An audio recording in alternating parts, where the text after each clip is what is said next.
अस्सलाम वालेकुम स्टूडेंट्स। इस वीडियो में हम बात करेंगे ग्राम पॉजिटिव रॉड्स के बारे में। ठीक है, तो जो ग्राम पॉजिटिव रॉड्स होते हैं वो ना बेसिकली हमारे पास दो जो ना आपके पास क्या उनकी दो कैटेगरीज आती हैं हमारे पास। एक आते हैं क्या स्पोर फार्मिंग, दूसरे आते हैं हमारे पास क्या नॉन स्पोर जो ना आपके पास क्या फार्मिंग आपके पास क्या ग्राम पॉजिटिव रॉड्स। जो spore forming gram positive rods में हमारे पास क्या आते हैं bacillus anthracis, bacillus cereus, clostridium tetani, clostridium botulinum and clostridium perfringens and clostridium डेफिसाइल।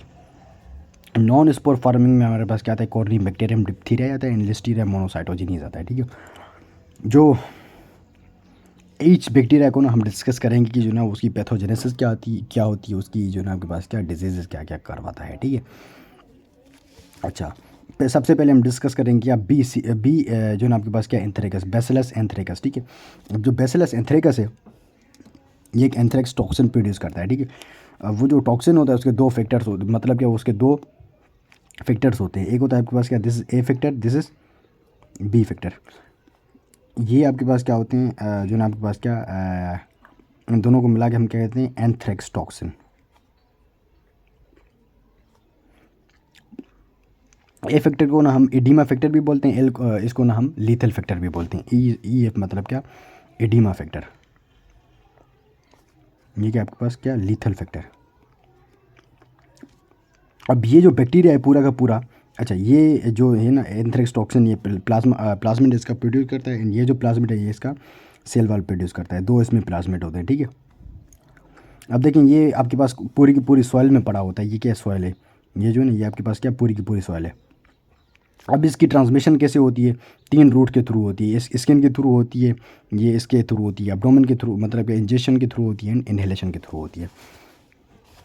अच्छा इसकी जो डिजीज़ होती है ना उसे हम वूल सॉर्टर डिजीज़ भी बोलते हैं। क्या वूल सॉर्टर डिजीज़, वो मैं बताता हूँ आपके पास क्या होती है। ठीक है, लेट सपोज ये स्किन के थ्रू आ गया। स्किन के थ्रू जब ये आएगा तो स्किन में ना ये तीन चीज़ें करवाएगा। एक तो ये BE है, एक ये आपके पास क्या अल्सर है, BE क्या है मैं बताता हूँ, और ये आपके पास एडीमा है। ये सवाल ना मुझसे एक उसने भी पूछा था, एक हमारा सीनियर है वो अल्हम्दुलिल्लाह उनकी जो ना FCPS हो गई है। ठीक है, तो उन्होंने भी मुझसे ये MCQ जो ना MCQ नहीं क्वेश्चन पूछा था। ठीक है, तो वो भी बताता हूँ क्या पूछा था। ठीक है, तो ये क्या है आपके पास इसके एडीमा फैक्टर, ये एडीमा फैक्टर आपके पास लगेगा। ये तीन चीज़ें ना ये इसका हाल मार्क है स्किन की डिजीज़ का। ठीक है, अब ये होता कैसे मैं बताता हूँ। ठीक है, एडीमा फैक्टर यहाँ पर अटैच होगा, ये इसके लिए रिसेप्टर होगा, ये यहाँ पर इंट्रासेल्यूलर CMP को बढ़ाएगा। इंट्रासेल्यूलर CMP क्या करेगा, ये जो फ्लूइड है इसमें से बाहर निकाल देगा और यहाँ पर ये एडीमा काज करवाएगा। एडीमा हो गया। ठीक है, अब ये लीथल फैक्टर है, लीथल फैक्टर है ये आपके पास रिसेप्टर पर लगेगा। जब ये रिसेप्टर पर लगेगा यहाँ पर ना एक सेल के लिए पाथवे होता है। क्या सेल के लिए पाथवे होता है, उसे हम बोलते हैं क्या MPAK pathway. MPAK pathway is pathway for the cell growth. क्या सेल ग्रोथ। अब उसके लिए ना इस पाथवे में एक एंजाइम होता है जिसे हम कहते हैं क्या फास्फोकाइनेज एंजाइम। अब जैसे ही ये एडिमा लीथल फैक्टर इसके ऊपर अटैच होगा, ये लीथल फैक्टर इस रेसेप्टर के थ्रू ना इसको इनहिबिट कर देगा।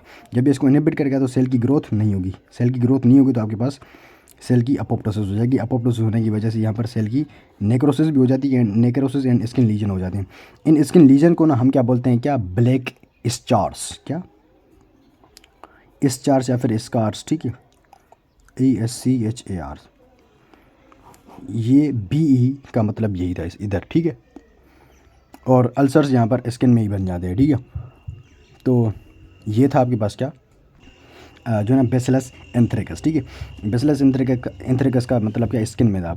अब मुझसे ना उसमें उस सीनियर ने क्वेश्चन ये पूछा था कि जो ना स्किन में उसकी ना चेंजेस क्या आएंगी। उसने क्या कहा था BE को ना उसने क्या कहा था एक जो ना ब्लैक जो ना आपके पास क्या स्पॉट्स बन जाएंगे। उसने इसके बारे में बताया था कि ये जो ना आपके पास क्या ब्लैक स्पॉट्स बन जाएंगे स्किन के ऊपर। ठीक है, तो ये उन्होंने ना मुझसे जो ना क्वेश्चन पूछा था, और इन तीनों को मिला के हम ना इसको मेलेग्नेंट पस्ट्यूल्स भी बोलते हैं। क्या मेलेग्नेंट पस्ट्यूल्स। एंड इसी में से एक और क्वेश्चन पूछा था इस B एंथ्रेकस का, वो मैं बताता हूँ बाद में। ठीक है, ये तीनों इन दोनों को मिला के हम क्या बोलते हैं मेलेग्नेंट पस्ट्यूल्स बोलते हैं। ठीक है, एंड ये जो वो जो क्वेश्चन उसने पूछा था ना वो बोल रहे थे कि ना वो जो ना FCPS पार्ट 2 का जो ना क्वेश्चन है। बहरहाल एनीवेज ये लेट सपोज ये मीट है, ये this is the piece of the meat. अब ये मीट में ना ये कंटेमिनेटेड मीट है विद दिस एंथ्रेक्स पॉइजन। अब ये यहाँ पर जैसे ही आएगा तो यहाँ पर आपके पास अब्डोमिनल पेन करवाएगा, वॉमिटिंग होगी एंड डायरिया होगा। ये तीनों फीचर्स आपके पास इसमें होते हैं, ठीक है। वॉमिटिंग मतलब क्या इंजेक्शन वाले में ये इतना कॉमन नहीं होता, ये इंजेक्शन वाला। The common one is the inhalation route. ये क्या इनहेलेशन रूट है। अब इनहेलेशन रूट की ज़रिए ना यहाँ पर आपके पास इसमें ड्राई कफ होगी पेशेंट को। यहाँ पर इसमें ये जो ये क्या है, the space between two pleural membrane, not the lungs. मेरे लफ्ज़ पर तुम थोड़ा ना गौर करना। जो डेफिनेशन है वो ना मैं अच्छे तरीके से याद कर रहा हूँ। बहरहाल the space between two pleural membranes is called mediastinum. और इसी मीडियास्टाइनम में ना आपके पास क्या हो जाएगी, मीडियास्टाइनल हेमरेजिक मीडियास्टाइनम, हेमरेजिक मीडियास्टाइनाइटिस हो जाएगा, ठीक है। उसमें हेमरेज भी हो जाएगी और उसमें आपके पास क्या हो जाएगा, मीडियास्टाइनम में आपके पास इन्फ्लेमेशन भी होगी। और यहाँ पर आपके पास प्लूरल इफ्यूजन भी मिलेगा एंड यहाँ पर आपके पास सेप्टिक शॉक भी मिलेगा, ठीक है। एंड इस पूरे के पूरे डिजीज़ को ना हम वूल सॉर्टर डिजीज़ बोलते हैं। ये जो लंग वाला था, ठीक है, इनहेलेशन वाला, वूल सॉर्टर डिजीज़, ठीक है।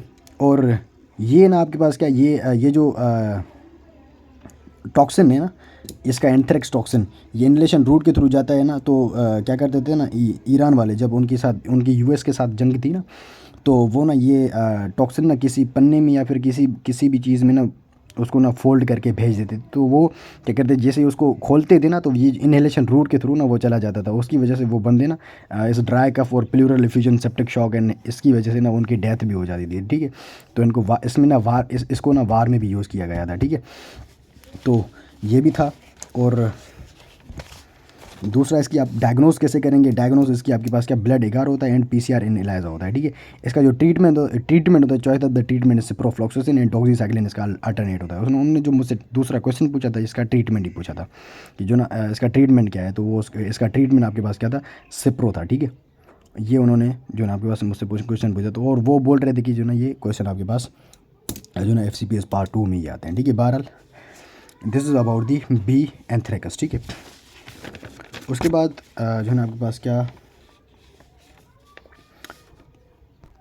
अच्छा यार, जो बैसिलस सीरियस है वो मेरे पास लिखा हुआ नहीं है, लेकिन इसमें इतना काम का है भी नहीं इतना, ठीक है।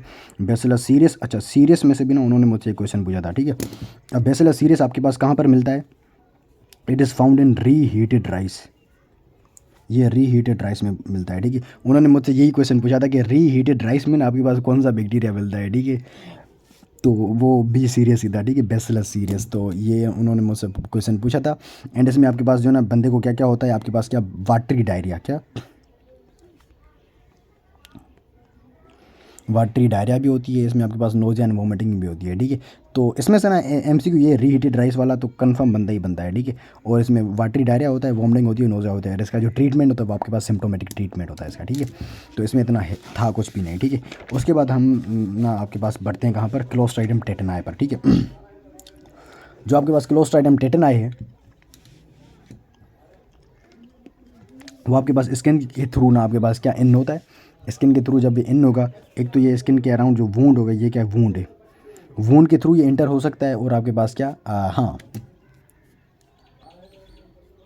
डोंट फॉरगेट योर फ्रेंड्स, आपके फ्रेंड हैं तो, ठीक है। जो आपके पास क्या ड्रग एडिक्टेड होते हैं या फिर ड्रग अब्यूज़र्स होते हैं, ठीक है, ड्रग एडिक्टेड, जो किसी भी इंजेक्शन के थ्रू ना वो क्या करते हैं, इंजेक्ट करते हैं वो कोई भी ड्रग, ठीक है। तो उनमें ये क्लोस्ट्राइडियम टेटनाई के जो ना ट्रांसमिशन बहुत का ऑफन देखी गई है, ठीक है। तो इसकी जो ये टॉक्सिन है, इसका जो टॉक्सिन है, टॉक्सिन को हम बोलते हैं क्या, tetanus toxin.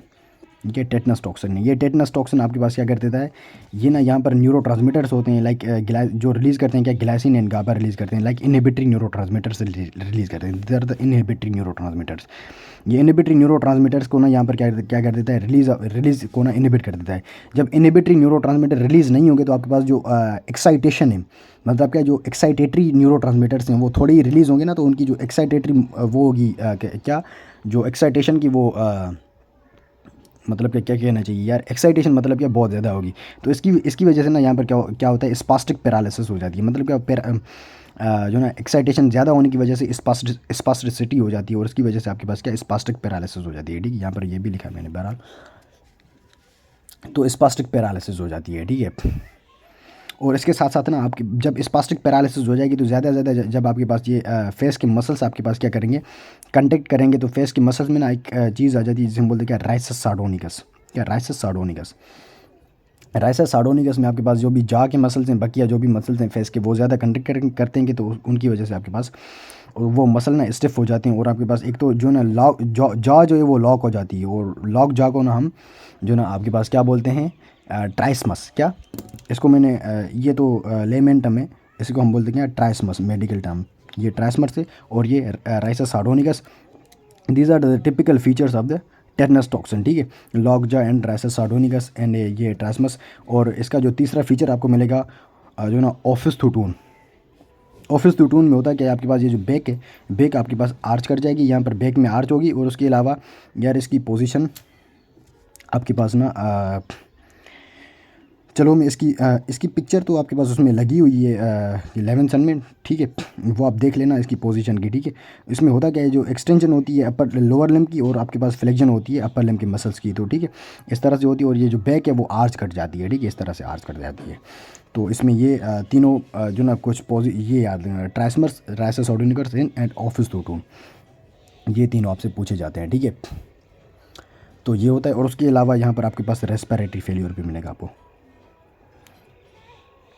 Because respiratory muscles की भी ना आपके पास क्या, स्पास्टिक पैरालिसिस हो जाएगी, उसकी वजह से वो आपके पास इतना वर्क नहीं करेंगे, तो आपके पास क्या हो जाएगी, उसकी भी पैरालिसिस हो जाएगी। ठीक है, तो ये था। और उसके अलावा इसकी जो आपके पास क्या है डायग्नोसिस है, इसमें जो टर्मिनल स्पोर है इसका, जो इसके स्पोर्स हैं, ये स्पोर फार्मिंग है, तो इसका जो स्पोर होगा वो राउंड होगा, राउंड तो होगा। उसके अलावा ये जो इसका शेप होगा वो टेनिस रैकेट की तरह होगा, ये like something like tennis racket है, लेकिन मुझे बनाना इतना अच्छे तरीके से आया नहीं है। ठीक है, एनीवेज या तो टेनिस रैकेट की तरह होगी या फिर ड्रम स्टिक की तरह होगी।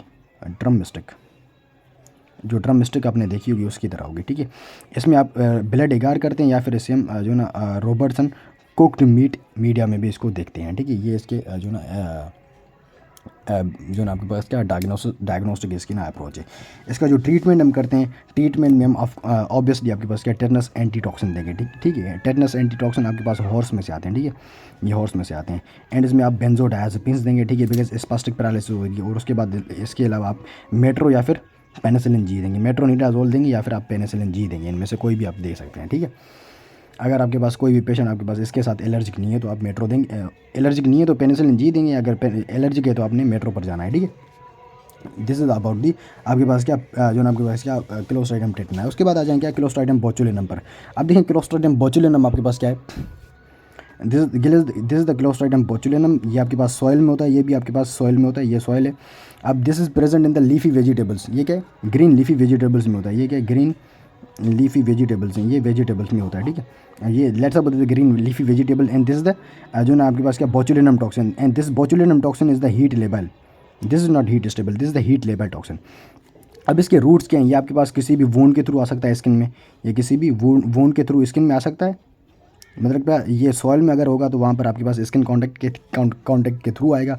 अगर ये आपके पास ग्रीन लीफी वेजिटेबल्स आप ले रहे हैं तो आपके पास वो उसमें एक टॉक्सिन के थ्रू आ सकता है। ठीक है, अब ये जो टॉक्सिन है यहाँ पर आ जाएगा। अब ये जो टॉक्सिन है it is produce by the lysogenic phase. क्या,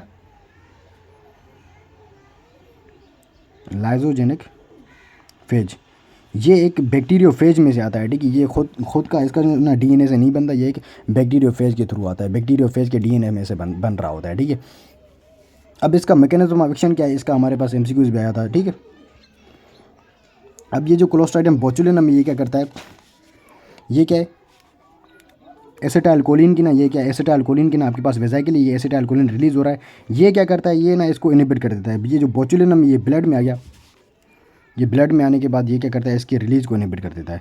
जब ये इसकी रिलीज़ को इनहिबिट करेगा तो आपके पास एसिटाइलकोलिन आपके पास आइज़ में प्रोड्यूस, आइज़ में जाता है, वहाँ पर मसल की कंट्रैक्शन वगैरह कर पाता है। तो यहाँ पर मसल की कंट्रैक्शन नहीं होगा तो आपके पास आइज़ में डिप्लोपिया हो जाएगा एंड टोसिस हो जाएगी। तो आइज़ में आपके पास पेशेंट किस तरह से आएगा, डिप्लोपिया के साथ आएगा, और जो ना आपके पास क्या टोसिस के साथ आएगा। ठीक है,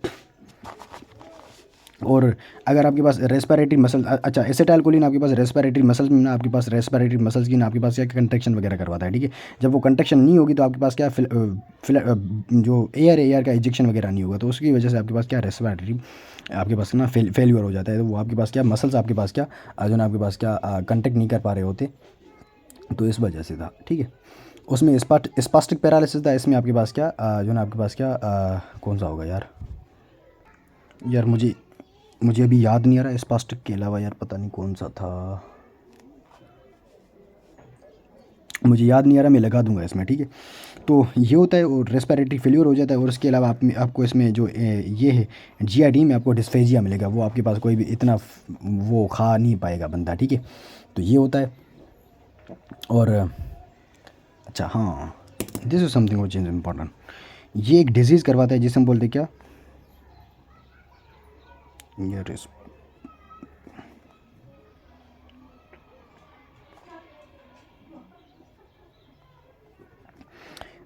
Goyan Barre syndrome. This is not Guillain, this is Guillain Barre syndrome, ये डबल एल साइलेंट, ठीक है। This is Guillain Barre syndrome, ठीक है। इसकी प्रोनाउंसिएशन मेरी अलहमदा ठीक है। बहरहाल this is Guillain Barre syndrome. ये गोयन बारे सिंड्रोम क्यों होती है, इसमें ना आपके पास क्या डीमाइलिनेशन हो जाती है नर्व्स की, ठीक है। इसमें जो ना आपके पास क्या जो प्रोटीन्स हैं वो आपके पास ना एग्रीगेट हो जाते हैं, ठीक है। तो ये दिस दी आपके पास क्या लेट, ये बहुत लेट में होती है, ठीक है। ये इतने पहले नहीं होती, ठीक है। ये गोयन बारे सिंड्रोम भी करवाता है। उसके अलावा इसकी जो आपके पास वो डायग्नोस्टिक अप्रोच है वो आपके पास, या तो इसकी आप इलाइजा कर सकते हैं या फिर पीसीआर कर सकते हैं। इसका जो ट्रीटमेंट है वो आप हेप्टाविलेंट या फिर ट्राइवेलेंट देते हैं, trivalent antitoxin. Of course these are from the horse serum. और उसके अलावा बाइवेलेंट देते हैं हम, ये किन में देते हैं, इन्फेंट्स में देते हैं, ये इन्फेंट में देते हैं, और ये हमारे पास ह्यूमन में से निकला हुआ होता है। ये बाइवेलेंट हमारे पास ह्यूमन में से निकला हुआ होता है, ये ह्यूमन सीरम से बना हुआ होता है, ठीक है। और इसकी प्रिवेंशन क्या होगी, because this toxin is a heat labile, so you have to heat up the food properly. अगर आप इस फूड को हीट अप करेंगे प्रॉपरली तो आपके पास वो मर जाएगा उसी के अंदर ही, ठीक है। तो इसमें से ना एमसीक्यूज हमारे पास आया हुआ था कि इसका ना मैकेनिज्म ऑफ एक्शन क्या है। मैकेनिज्म ऑफ एक्शन क्या है, it inhibits the release of the acetylcholine, ठीक है। आई होप कि आपको क्लियर हो गया होगा। उसके बाद हम मूव करते हैं टू द क्लोस्ट्राइडियम परफरेंस। क्लोस्ट्राइडियम परफरेंस आपके पास ना इसमें से भी एमसीक्यूज आया हुआ था, ठीक है। बहरहाल ये क्या स्किन है, ये स्किन के थ्रू, ये भी इन सब का ना स्किन के कांटेक्ट के थ्रू ही ना आपके पास क्या वो होता है, ठीक है। कोई भी वूंड होगा इसके अंदर, वूंड के थ्रू होगा, या फिर यहाँ पर कोई भी जो ना आपके पास क्या इंजरी होगी इसके थ्रू हो सकता है। और ये आपके पास ना मसल में जाएगा, उसके बाद ये लेट सपोज द मसल, अब ये मसल में जैसे ही आया तो यहाँ पर ना ये एक एंजाइम रिलीज़ करता है जिसे हम कहते हैं क्या, लेसेथिनेज। लेसेथिनेज आपके पास बेसिकली क्या करता है, ये जो इसने एंजाइम रिलीज़ किया, ये क्या आपके पास क्या लेसेथिनेज है। ये लेसेथिनेज क्या करेगा, ये आरबीसी है, दिस इज द आरबीसी। ये आरबीसी की ना मेम्ब्रेन के साथ अटैच हो जाएगा और उसको लेसेथिनेज, अब लेसेथिन आपके पास ना एक मेम्ब्रेन में ना एक लिपिड होती है, वो लेसेथिन उसको ना डिग्रेड करेगा। जैसे डिग्रेड करेगा तो आपके पास क्या सेल की लाइसिस हो जाएगी, उसकी वजह से हाइड्रोलाइसिस होगी सेल की।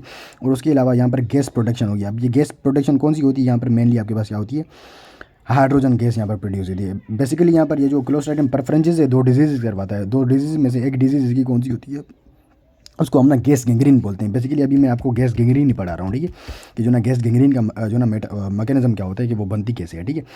अब ये जब ये मसल में आपके पास आएगा तो मसल में आपके पास क्या होगा, पेन होगा, एडिमा होगा एंड सेल्यूलाइटिस हो जाएगा, ठीक है। एंड यहाँ पर ये गैस बन रही है तो इसकी वजह से ना आपके पास क्या इस सेल में, ये जो मसल सेल है, मसल में आपके पास क्या गैंग्रीन बन जाएगी। उस गैंग्रीन की वजह से आपके पास एक तो इसमें गैंग्रीन बनेगी और यहाँ पर एक गैस भी बन रही है, हाइड्रोजन के गैस। तो इसको इसीलिए इसको नाम गैस गैंग्रीन बोलते हैं, क्या गैस गैंग्रीन, गैस गैंग्रीन, ठीक है। और इसकी वजह से अगर ये आपके पास ना टॉक्सिन आ गया, अगर ये टॉक्सिन आपके पास किसी भी जो ना आपके पास के किसी प्रेग्नेंट फीमेल में चला गया तो वो ना वहाँ पर आपके पास क्या एक तो यहाँ पर डिस्चार्ज करवाता है और आपके पास यहाँ पर एक अबॉर्शन करवाता है जिसे हम क्या क्या बोलते हैं, अबॉर्शन, सेप्टिक अबॉर्शन।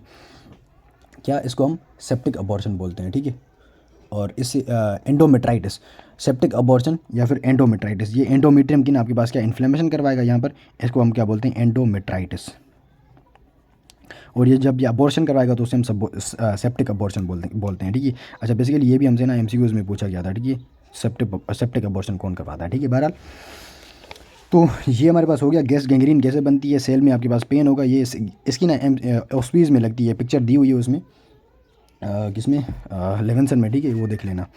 उसके अलावा इसमें आपके पास क्या डबल जोन ऑफ हेमोलिसिस, ये हेमोलिसिस करवा रहा है ना आरबीसीज की, तो इसकी डायग्नोसिस आप ब्लड एगार में आपके पास क्या वहाँ पर डबल जोन मिलेगा हेमोलिसिस का। इसका ट्रीटमेंट होगी इसकी पेनिसिलिन जी विद क्लेंडामाइसिन।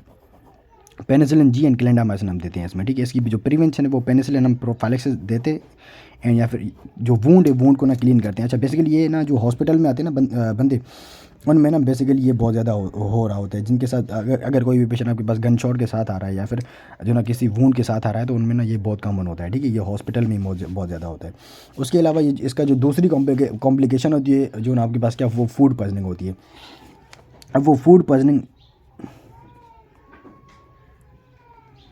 अब बेसिकली ये सॉइल है, सॉइल में से आपके पास ये मीट, ये जो सॉइल है, ये आपके पास किसी भी ना रीहीटेड मीट, ये ग्रो इन रीहीटेड मीट, ये रीहीटेड मीट में ग्रो करते हैं ये जो इसके स्पोर्स हैं। और इट इज़ हीट रेजिस्टेंस, भले ही आप फूड को कितना भी आपके पास ना हीट करें फूड को, लेकिन ये मरते नहीं है। तो इस वजह से ये अगर आप ये इन वाला मीट आपने खा दिया तो आपके पास ना ये इंटेरोटॉक्सिन प्रोड्यूस करते हैं। इंटेरोटॉक्सिन आपके पास जीआईटी को डिस्ट्रॉय करते हैं, पूरे जीआईटी को, एंड ये आपके पास यहाँ पर वॉमिटिंग करेंगे, क्रैम्प्स करेंगे एंड डायरिया होगा। ये तीनों फीचर्स आपके पास इसके मिलते हैं। एंड इसका जो ट्रीटमेंट होता है वो आपके पास सिम्टोमेटिक इसका ट्रीट करते हैं आप इसको, ठीक है। तो ये आपके पास क्या था, क्लोस्ट्राइडियम परफरेंजेंस था। अच्छा उसके बाद हम डिस्कस करेंगे क्या, क्लोस्ट्राइडियम डिफिसाइल। अब क्लोस्ट्राइडियम डिफिसाइल इसमें से ना एमसीक्यूज पूछा जाता है। ये काज क्या करवाता है, it causes pseudo membranes colitis. Pseudo membranes colitis कैसे होती है मैं बताता हूँ। इसमें से एक और एमसीक्यूज पूछा जाता है, it is a common cause of nosocomial acquired diarrhoea. जो नोजोकोमियल अक्वायर्ड डायरिया होती है ना, उसका कॉमन कॉज आपके पास क्लोस्ट्राइडियम डिफिसाइल ही होता है। क्लोस्ट्राइडियम डिफिसाइल बेसिकली आपका ना एक नॉर्मल फ्लोरा ऑफ होता है आपके जीआई ट्रैक्ट का, ठीक है। अब इसमें होता क्या है, इसका जो काज होता है, it is over use of the antibiotics like clindamycin. सबसे पहले ना क्लेंडामाइसिन में देखा गया था, ये एमसीक्यूज में हमसे पूछा गया था, ठीक है। एंड एम्पेसिलिन के साथ देखा गया है, एनफ्लोरोक्विनोलोन के साथ देखा गया है, ठीक है। तो ये ना याद रखना, क्लेंडामाइसिन कभी नहीं बोलना और एम्पेसिलिन कभी नहीं बोलना, ठीक है। तो इनके साथ ये देखा गया। अब ये इसका मैकेनिज्म क्या होता है, मैकेनिज्म कैसे होता है वो मैं बताता हूँ, ठीक है। अब लेट सपोज ये आपके पास क्या कोलोन, कोई भी कोलोन है, और यहाँ पर आपने क्या दिए, कोई भी एंटीबायोटिक दिए। अब ये एंटीबायोटिक यहाँ पर क्या करती है, ये जो नॉर्मल एन से मतलब क्या, ये नॉर्मल फ्लोरा, ये नॉर्मल फ्लोरा को यहाँ पर क्या करेगी, किल कर देगी, इसको भी किल करेगी, इसको भी किल करेगी, पूरे नॉर्मल फ्लोरा को जैसे ही किल करेगी ना। तो क्लोस्ट्राइडियम डिफिसाइल भी ना आपके पास क्या है, नॉर्मल फ्लोरा है, आपके पास क्या है, जीआईडी का। तो वो जब ये नॉर्मल फ्लोरा देख रहा होता है कि नहीं ये जो किल हो रहे हैं, तो वो ना खुद को क्या कर देता है, सुपर एक्टिवेट कर देता है। ये जब सुपर एक्टिवेट हो जाएगा, ये सुपर एक्टिवेट होने की वजह से ना ये एक टॉक्सिन प्रोड्यूस करता है। ये सुपर एक्टिवेट होने की वजह से एक टॉक्सिन प्रोड्यूस करता है, जो है ना इस टॉक्सिन को हम ना एंटेरोटॉक्सिन ए एंड बी बोलते हैं। ये ए है, ये बी है, ये आपके पास क्या एंटेरोटॉक्सिन है। ये जो इसका एंटेरोटॉक्सिन है, enterotoxin B is for binding, this will bind with this receptor. ये जो रिसेप्टर के साथ जब ये बाइंड करेगा तो ये यहाँ पर एक्टिवेट कर देगा किसको, रो जीटीपीएस को। जब ये रो जीटीपीएस को एक्टिवेट कर देगा ना, ये रो जीटीपीएस ये क्या है आपके पास, एक्टिन है। ये क्या एक्टिन है, ये रो जीटीपीएस क्या करता है, इस एक्टिन की ना डीपॉलीमराइजेशन करवा देगा। जब ये इस एक्टिन की डीपॉलीमराइजेशन करवाएगा ना, तो इसकी वजह से ना आपके पास क्या, सेल की ना इंटेग्रिटी लॉस हो जाएगी। सेल की जब इंटेग्रिटी लॉस हो जाएगी ना, तो सेल आपके पास अल्टीमेटली अपोप्टोसिस में चला जाएगा। तो इसकी जब अपोप्टोसिस हो जाएगी तो सेल आपके पास क्या, मरना शुरू हो जाएंगे, ठीक है। दिस इज़ हाउ जो ना ये आपके पास क्या नॉर्मल सेल्स को मार देता है, ठीक है। और ये जो आपके पास क्या ए वाला पार्ट है, ए वाला पार्ट क्या कर देता है, ये इसके फ्लूइड को, ये जो ग्रीन वाला ये फ्लूइड है, ये इसके फ्लूइड को ना ऊज आउट करवाता है इसमें से। जब ये फ्लूइड को ऊज आउट करवाएगा ना, तो यहाँ पर क्या हो जाएगा आपके पास, एक तो डायरिया, इसकी कॉम्प्लिकेशन आ जाएगी। जो ना आपके पास क्या सिंपल है ये डायरिया। अब डायरिया में ना आपके पास क्या, इसमें ज़्यादा से ज़्यादा आपको ये न्यूट्रोफिल्स मिलेंगे, दीज आर न्यूट्रोफिल्स। इसमें ना आपको जो सेल मिलेंगे प्रोमिनेंट, आपके पास न्यूट्रोफिल्स होते हैं, ठीक है। और जो आपके पास बी वाला पोर्शन है, बी वाला पोर्शन ना आपके पास एक और काम कर देता है, वो ना यहाँ पर एक मेम्ब्रेन, एडेड मेम्ब्रेन बना देता है इसके कोलोन के ऊपर। ये जो मेम्ब्रेन है, this is yellow white plaque like membrane, इसको हम क्या बोलते हैं, सूडो मेम्ब्रेन। और इसीलिए ये यहाँ पर, इसीलिए इसकी जो डिजीज़ है उसको हम सूडो मेम्ब्रेनस कोलाइटिस बोलते हैं। ये जो मेम्ब्रेन है इसको हम बोलते हैं क्या, जो ना येलो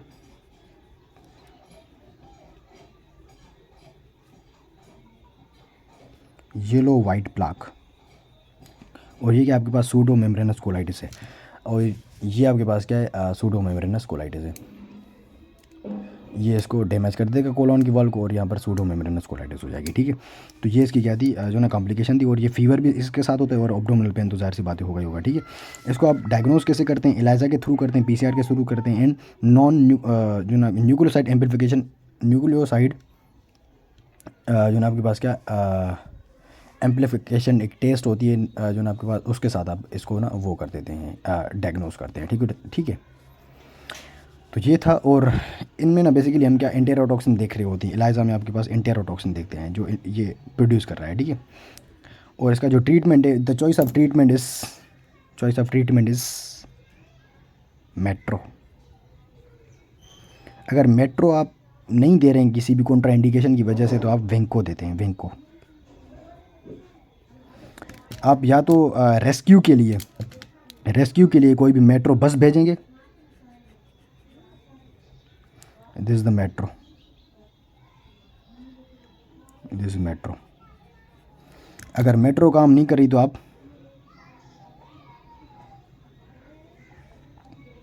आप रेस्क्यू के लिए क्या भेजेंगे? वैन भेजेंगे। वैन इस पर वेंकोमाइसिन, मेट्रो इस पर मेट्रो बस, मतलब क्या, वो मेट्रोनिडाजोल के लिए, ठीक है। इसकी आप प्रिवेंशन कैसे करेंगे? Proper hand washing. ये बेसिकली आपके पास ना हैंड वॉशिंग प्रॉपर नहीं होती, जिसकी वजह से ये आपके पास ना फैल रही होती है, ठीक है। तो this is all about the spore farming, आपके पास क्या जो ना ऑर्गेनिजम्स। आई होप कि ये पूरा का पूरा टॉपिक आपको स्पोर फार्मिंग वाला क्लियर हो गया होगा। इसके बाद मैं आपको नॉन स्पोर फार्मिंग पढ़ाऊँगा, ठीक है।